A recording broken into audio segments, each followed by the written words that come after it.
So we're here today at the summit with Stephen Covey Jr., iconic, legendary family, the Covey family. I've studied the Covey family 30 years. I mean, I'm just honored and pleased to have you here today, Stephen. Welcome. Hey, thanks so much, Hunter. It's an honor to be with you and with the HMG network. What an honor to be here.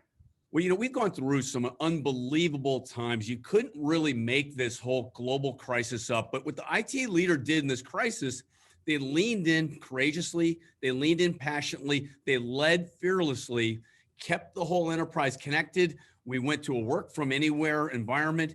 Then, by the way, then SolarWinds comes on the scene. So there's a lot of disruption, and innovation is key in the C-suite. It's a key item in the C-suite in the line of business, and the tech leader is ideally positioned to facilitate, enable, and lead innovation for the enterprise. But it all comes down to relationships and trust. Why is that so?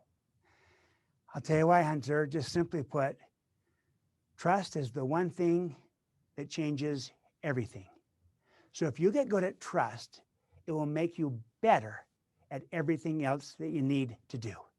Whether that be building relationships, or whether that be attracting, retaining, and engaging your people, even inspiring them, or whether that be turning a group of people into a true team, or whether that be collaborating together so that you're creative and innovative.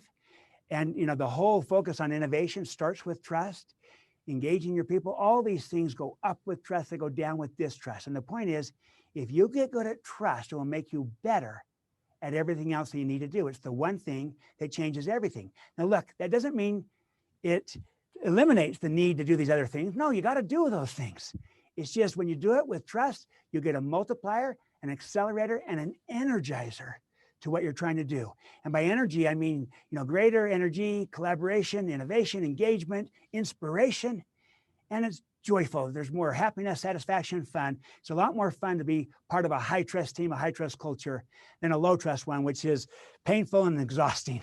And so trust changes everything. That's why you start with trust.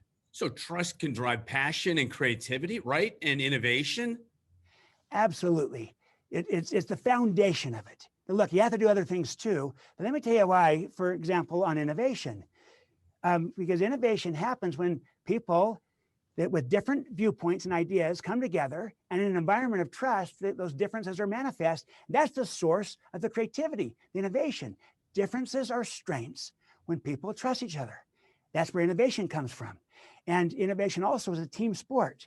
And trust enables the collaboration and partnering where the innovation flourishes. And also, you got to take a risk in order to innovate. And in a low trust culture, people are afraid to take a risk. In a high trust culture, they're more likely to take a responsible, smart, calculated risk. And that's how you'll innovate. And I could go on and on with really any issue. You do it better when you start with trust. The passion is the whole idea of energy, that you build high trust teams, high trust cultures. People are so excited to be part of this. They're energized by it. They feel a sense of passion and purpose. It inspires them. So I would say my answer for the passion is inspiration. That's what trust creates. And that includes passion. And when you build that kind of team, you're going to win in the workplace. And when you win in the workplace, you're now poised to win in the marketplace. Trust helps you win in both arenas. Thank you, Stephen. The leadership series in today's summit is all about fearless reinvention and really leaning in and finding your true north as an individual, as a team, and as a company. Why is finding your true north so important? What does it mean? Finding your true north is finding your why. For the organization, what's our purpose? Who are we? What are we all about? For our IT organization, the same thing. What is our purpose? What's our why? Find your why, who we are, what we're about, because it's in finding that why, our purpose, that there's a sense of meaning and contribution, and that inspires people. And then for you individually, it's finding our own whys. What's our why? What's our true north? What matters to us? Who are we? Who am I? What am I about? And what kind of contribution do I want to make? If you think about it, life is about contribution, not accumulation.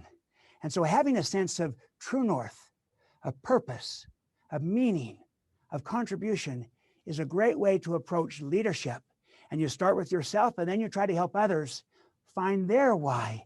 And then you try to help your team to find its why, and then collectively for the entire organization. That's the true north, writ large at every level, starting with yourself, in your relationships, on your team, in the organization. And when we all operate on that basis, then we're more inspired and we'll produce better. We'll stay relevant in a changing world.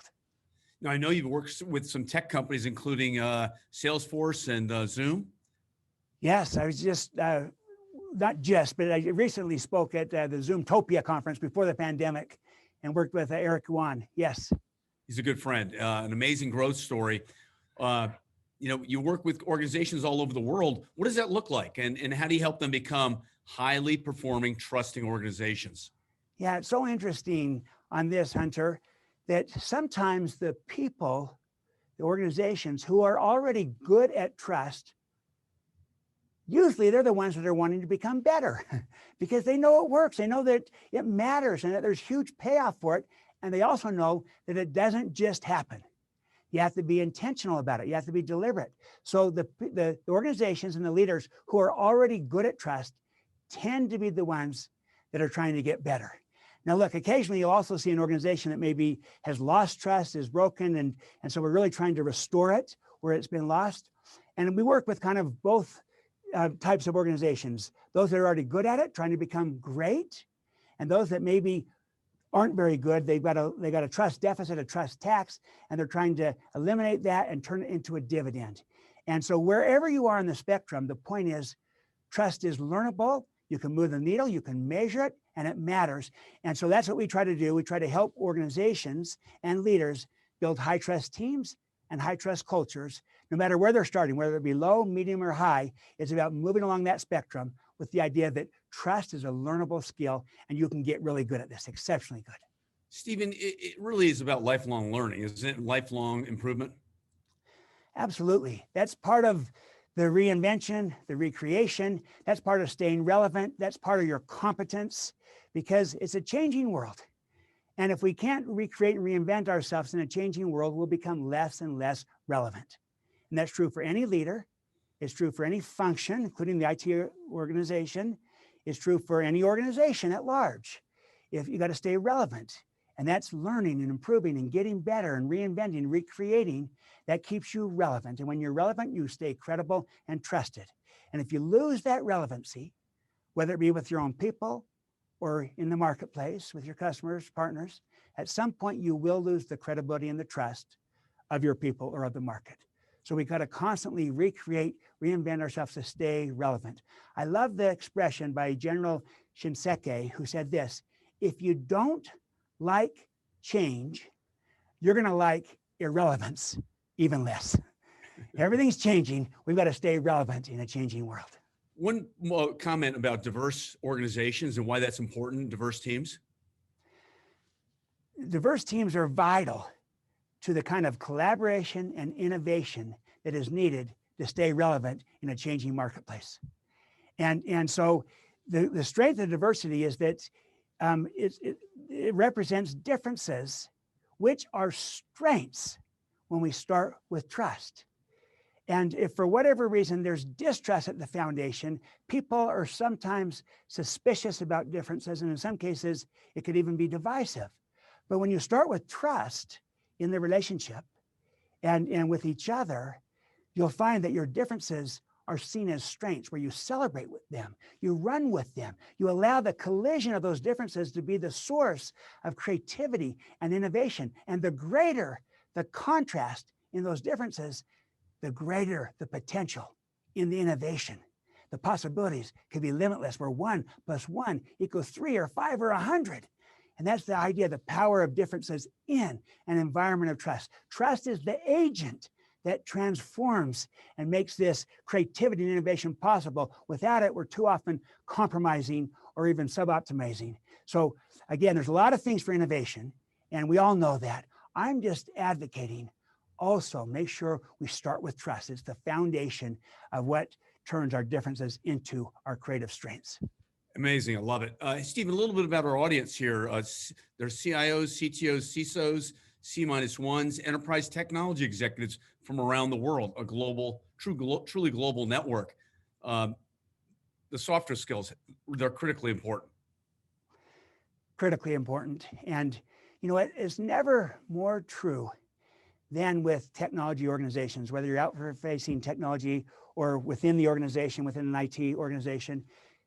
Trust matters everywhere, but I think especially in the technology space, because the need to attract, retain, engage, and inspire great people has never been higher. It's a war for talent. You build a high trust team, a high trust culture, people are drawn to that and they want to be a part of it and they'll be inspired by it and they'll stay and they'll perform better. In a low trust team and culture, it repels them. They'll go find a place where they are trusted. And we need to have that to stay current and relevant. We've got to win the war for talent, to win, win in the workplace. But then also, that's what's going to enable us to collaborate and innovate in order to win in the marketplace so that we stay relevant in a changing world with all these disruptive technologies. And the pace and the amount and the type of change coming at us is just unprecedented. And so we've got to be innovating to stay relevant. And again, you need trust to do that. So trust is foundational to the two epic imperatives of our time: to building a high trust team and culture so that we win in the workplace, and to collaborate and innovate so that we win in the marketplace. That's true for everybody. I think it's especially true for technology organizations. Hey, Stephen, great to have you here on the summit and really appreciate your active involvement. Of course, your bestseller book here, The Speed of Trust, and you have a bunch of others as well, right? There's some others, and I've got a new one coming out in about a year or so called Trust and Inspire, kind of the new way to lead. So yes. Looking forward to further collaboration. You'll be an amazing asset to the complete HMG platform and network. Thank you so much, Stephen. Great job. Oh, thank you, Hunter. Great to be with you and with the entire HMG network. Thanks so much. Take care.